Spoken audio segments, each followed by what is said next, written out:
السلام علیکم دوستو، کیا آپ جانتے ہیں کہ مسلمانوں کا قبلہ اول فلسطین میں موجود بیت المقدس ہے؟ دنیا کی سب سے پرانی بستی فلسطین میں ہی بسائی گئی تھی۔ اسلام کے زیادہ تر نبی فلسطین کی سرزمین پر ہی پیدا ہوئے، اس ہی وجہ سے اس ملک کو نبیوں کا ملک بھی کہا جاتا ہے۔ فلسطین میں موجود مسجد اقصی سے ہی ہمارے پیارے آقا محمد صلی اللہ علیہ وآلہ وسلم معراج پر گئے تھے۔ آپ شاید نہ جانتے ہوں کہ فلسطین کو سب سے پہلے اسلام کے خلیفہ حضرت عمر رضی اللہ تعالیٰ عنہ نے فتح کیا تھا۔ اس فتح کے بعد فلسطین کئی سالوں تک اسلامی حکومتوں اور سلطنتوں کا حصہ رہا۔ ترکی کی سلطنت عثمانیہ نے 400 سالوں تک فلسطین میں حکومت کی۔ فلسطین میں موجود لوگوں کی تعداد تقریباً 55 لاکھ ہے، جس میں سے زیادہ تر آبادی ویسٹ بینک کی طرف رہتی ہے۔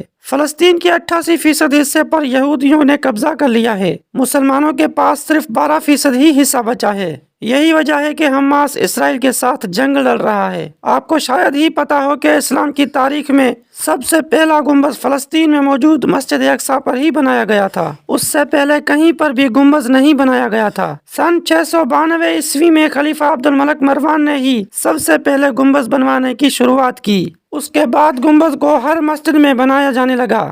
آپ کو شاید ہی پتا ہو کہ مسجد اقصی 36 ایکڑ میں پھیلی ہوئی ہے۔ اس کے اندر اور کئی مساجد اور لائبریریز موجود ہیں۔ مسجد اقصی کے صحن میں کئی تاریخی چیزیں موجود ہیں، جس میں قبۃ الصخرہ اور مسجد طبلی بھی شامل ہیں۔ عام طور پر آپ جس گولڈن گنبد کو دیکھتے ہیں، یہ مسجد اقصی نہیں بلکہ یہ قبۃ الصخرہ ہے، جسے خلیفہ عبد الملک مروان نے بنوایا تھا۔ کہ گنبد پر سونے کا ورق چڑھایا گیا ہے، جس وجہ سے یہ سب سے نمایاں دکھائی دیتا ہے۔ اسرائیل کی طرف سے لگاتار حملوں کی وجہ سے فلسطین کا ہر سال کروڑوں کا نقصان ہوتا ہے، لیکن اس سب کے باوجود یہاں پر بڑی تعداد میں کپڑا بنتا ہے۔ زیتون کی لکڑی اور زیتون کے تیل میں فلسطین دنیا میں پہلے نمبر پر ہے۔ فلسطین میں تیار ہونے والے پتھر اور ٹائلز دنیا بھر میں استعمال کیے جاتے ہیں، یہاں تک کہ مکہ میں مسجد الحرم میں استعمال ہونے والے کچھ پتھر فلسطین سے منگوائے گئے تھے۔ سن 1941 میں جب ہٹلر نے یہودیوں کو چن چن کر مارنا شروع کیا، تب یہودی کئی ملکوں کی طرف بھاگے، لیکن کسی نے ان کو رہنے کی جگہ نہ دی۔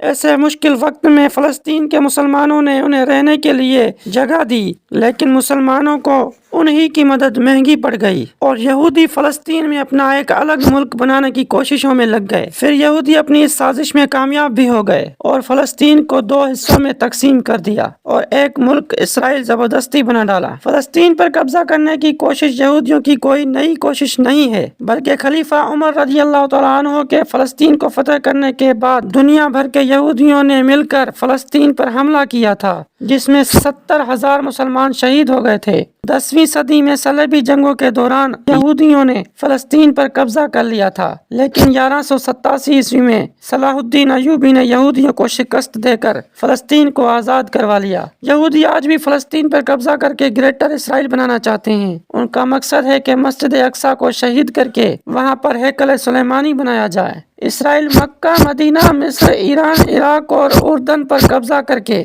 گریٹر اسرائیل بنانا چاہتا ہے، لیکن انشاءاللہ اسرائیل یہ سب کرنے میں کبھی کامیاب نہیں ہوگا۔ دوستو، اگر آپ کو فلسطینی مسلمانوں کے لیے اپنے دل میں ذرا سا بھی درد ہے تو کمنٹ میں لکھیے I stand with فلسطین، اور اس ویڈیو کو اپنے دوستوں کے ساتھ شیئر کریں۔ ہمارے چینل پر نئے ہیں تو ہمارے چینل کو سبسکرائب کریں اور بیل کے بٹن کو دبا کر آل کا آپشن سلیکٹ کریں۔ خدا حافظ۔